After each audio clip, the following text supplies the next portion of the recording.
Hi everyone, my name is Cathy G. Johnson. I'm a cartoonist, printmaker, and educator, and I'm also the cartoonist, writer, illustrator behind the webcomic Charger County.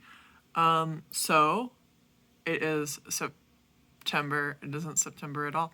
It's Saturday, December 9th, and I need to make a post for December 10th. So I'm making a little video.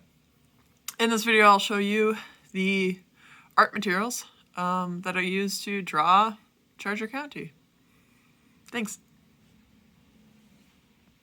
Okay, so I'm actually on page 127. That's so far in the future than where the webcomic's at right now. So I actually pulled some of chapter 1 pages here just to show you what I work on. So I work on this 9x12 hot press Fabriano Studio watercolor paper. It's really nice and smooth, but it's nice and thick, so it can hold watercolor really well and not get warped at all. So what I do is I tape my digital thumbnails to the back of the page, and then I do my final art on top of that using a light board. So this is a light table. This is a traveling light table. So you'll see a lot of my stuff is about the size that'll fit in my backpack because I travel a lot when I'm working on this comic. And I want to just be able to draw wherever I am. So I have a traveling light table here, and that fits, it's 9x12 as well, and it fits right in my backpack. So I carry these, I put all these just in the cardboard. So even though they're pages that I'm working on, I just like snap the end of it and I stick that in my backpack. But here's really the real stuff. So we'll start with my hedgehog. So this little hedgehog, this is my duster. So you see he's dirty because I use that when I erase. I use him to sort of smush the eraser shavings off. Here is a pencil sharpener. I like this Faber-Castell pencil sharpener. It does a couple of sizes. And I've gone through a lot of traveling pencil sharpeners, and I think this is the one I've kind of settled on. I like that it holds its shavings, but it closes so shavings don't fall out the holes at the top. Love that guy. I have a battery-powered eraser, which is nice. Basically, all of this is pencils.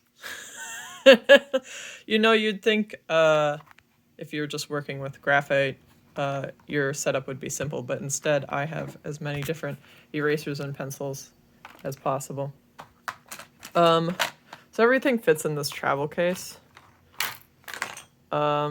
Because again, it needs to all fit in my backpack. So all of this is everything I need.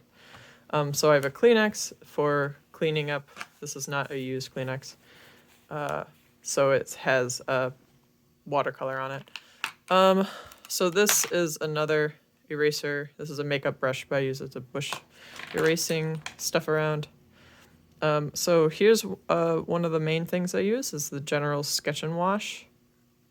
I've used a lot of water-soluble graphite pencils, and this is the one I've settled on. I like the way this, I like the way it dissolves. I like the way it's softer. Love the Generals. And this is the main pencil I use. It's a Blackwing. This is a fancy pencil. I admit it. You know what, though? It's worth it for me. I love that pencil. So that's the main pencil I use. It's dark and it's soft, but it doesn't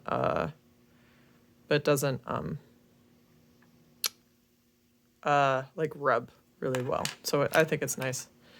I like my materials a bit darker. Some people work with pencils and like it light. I like it kind of dark. Here's an eraser. This is a click eraser. This one's a little hard. So I like that one's a little hard. Here's a soft eraser, so this is a kneaded eraser. You need all sorts of erasers for all sorts of different moments. This is a mono eraser. This is another clicking eraser, but it's smaller. It has a little hammerhead shark pencil grip on it. More of these more of these Blackwing pencils. I use them up. Here we have a Blick 0.7 mechanical pencil, like that. I go through these stumps quite a bit. I like kind of a bigger stump. I have smaller stumps to sort of rub out the graphite. Here is a mono. So this is a skinnier eraser. Look, man, they're all going to be erasers and pencils. I don't know what to tell you. That's sort of the name of the game. Here's a chamois. I had another chamois that got really dirty and gross. So this is my new chamois. I wish it wasn't the color of Kleenexes because I constantly want to wipe my watercolor brushes onto it. But it's but I use that for, it's good for erasing if you want to erase but also sort of rub out what you're working on. So that's nice. And so that kind of folds up here. And this guy goes here. And then I have, this is probably an offensive eraser. I don't know what to, it's probably offensive. I'm not quite sure. Unfortunately, I really love this eraser. I could probably just, let me know if that's offensive. I'm not sure. It feels questionable to me. But it has like this nice black eraser and it's sort of softer. So I'm actually quite a fan of these types of erasers. So I have a few of those. Okay, so in this section, I added this to this like art bin. I covered the art bin thing because I need my stuff to be at least somewhat cute.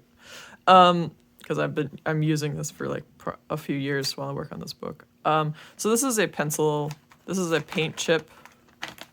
You see that? This is different paint from a hardware store that I kind of folded up to kind of create a couple of sections here. So these are my watercolor brushes. So these are water brushes. So inside the handle of the brush is water. And then at the end is where you squeeze and water comes out the brush. I have a few different sizes. I like this brand. This is also a Pentel brand. I've tried every brand of watercolor brush that has ever existed.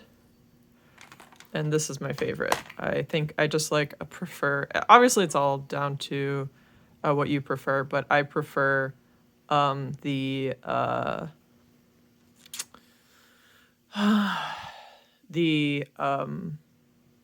way the water comes out is at the rate that I like. A lot of the other watercolor brushes, like I have this one here. This is a Derwent. It wants to be fancier, but it is unacceptable. A lot of other watercolor brushes, I feel like the water just comes out a little too fast and then it's a little runny. I like that these are a little dry. I like that I can kind of control. I like that they're a little bit drier because I am working with pencil and watercolor and water-soluble pencil. So I don't actually want it to be wet. It's like super wet and not go where I don't want it to go. So I prefer the Pentels. I have a drawer in my studio right now that has every type of watercolor brush you could ever imagine. So this is it. I marked this one. A lot of them have different sizes, have different lid colors, but this one didn't, so I marked it with a bit of tape. I have this Derwent here because it's chonky though, and these other ones aren't less chonky, and I like the chonky. Occasionally.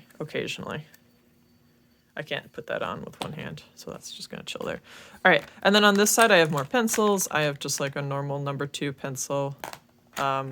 This is going to be a 0.5 thick mechanical pencil to kind of go with the 0.7. And then a couple of, I've settled on 4B. 4B is what I like for, these are woodless graphite pencils, meaning that it's just like a big honk of graphite at the end of this. I prefer 4B. So both of those are 4Bs. And also, this is a Generals, but my favorite for woodless graphic pencils are Art Alternatives, which you would think is a cheaper brand, but what can I say? I like it. I'm not sure. When something is cheaper, generally what that means is that there's more filler in it. It has less actual material and more filler. So that's why cheap paint isn't like a good color, or is good consistent color. So I'm not saying cheap in a negative. It's just like what normally is actually in the material that you're working with. But for some reason, the Art Alternatives woodless graphite pencils, I love, I adore. I don't know. Here's another black one. So on this side, this is where normally all the stick erasers go. So this bad boy and this bad boy would go there, and this is sort of more pencil space. So another general sketch and wash, because I go through them quite a bit. I like to have a few pencils. Here, I'll just show you. The reason I have a few pencils, like I have a few of these too as well, is that they are usually at different levels of sharpness. And sometimes I want a softer point, and sometimes I want a big point. And it's better, rather than taking the same pencil and sharpening it with the sharpener, and then trying to get it to be a blunt point, and then using it as a blunt point, and then wanting it sharp again. I prefer, it's less wasteful to just have a few and sort of rotate which one is sharp and which one is blunted. So that's why that's there. A couple more. So this is a smaller this one's a number 2, this one's a number 3. So a couple of sizes of the things to kind of smear the graphite. And this is another stick eraser. What is this? This is a mono as well. So I'm on a quest. So these are my stick erasers. I'm on a quest for a stick eraser that's soft. So I have plenty of hard stick erasers, like these are harder erasers. And what I want is something that's softer. So like this is a mono eraser. So that's also hard. That's going to be the same as what's in this one and this one. Not as soft as the kneaded eraser, but something like the black eraser that I showed you before. So it's like a little softer, like it's more pliable. And I just feel like that I like to have, so a lot of artists like to vary the hardness of their pencils. I keep my pencils pretty consistent in their softness levels, but I like to vary the hardness of my erasers. It's like sort of the opposite way that a lot of graphite artists work. So as I'm erasing away, sometimes I want a lot of material, and that's when the harder erasers are good, but the softer eraser will take away a little bit of material at a time. So that's why I prefer that. That guy goes here. So refillable for this bad boy right here. I have not dipped into this yet. I don't know if it is going to stay in this box. This is a graphite stick. This is an Art Graph graphite stick. This is a soft water-soluble graphite stick. I use this very rarely, very occasionally. The main water-soluble graphite I use is this one in this little tin. I won't open it because I can't. Here we are.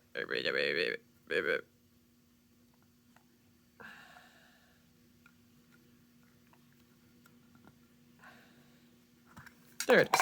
Okay. So there it is. You see, that's 125 pages done. So, you know, it'll last you. But I actually have it labeled on the back why I like it. It's erasable when dry. Not all graphite is going to be completely erasable, or not all water-soluble graphite, but this one is, and I like that. And that tin usually lives here. And then these are a couple of cheapo. These are from Daiso. They just have like a bag of like 100 cheap erasers. And so I have a couple of these bad boys here. And then this clips here. This clips here. And there it is. Those are all my materials for making Charger County. So here's some of those pages. So you see, like, here we have Brittany. So you see how within her hat, there's some of that water-soluble graphite, and her hair is also generally water-soluble graphite. So I can draw her hair and then sort of add a wash of color across it. So it still retains sort of the texture of the original drawing, which is what I like. I love graphite because it has a lot of value and texture to its linear quality. So that's why I'm doing all my final artwork in graphite rather than inking it. I like that sort of texture it has, but then being able to add the washes while retaining that texture is really nice. So here's some more. So here's more of that. This is pretty clearly graphite, that like sort of rubbed out graphite look. Yeah. Okay, that's enough. Bye. Thanks for watching. All right, thanks for watching. Chapter 2 is starting soon. Thank you so much for reading. I appreciate it. You can, if you found this video somewhere else other than the website, you can go to chargercounty.com to read this comic. It is free. Thanks so much. Bye.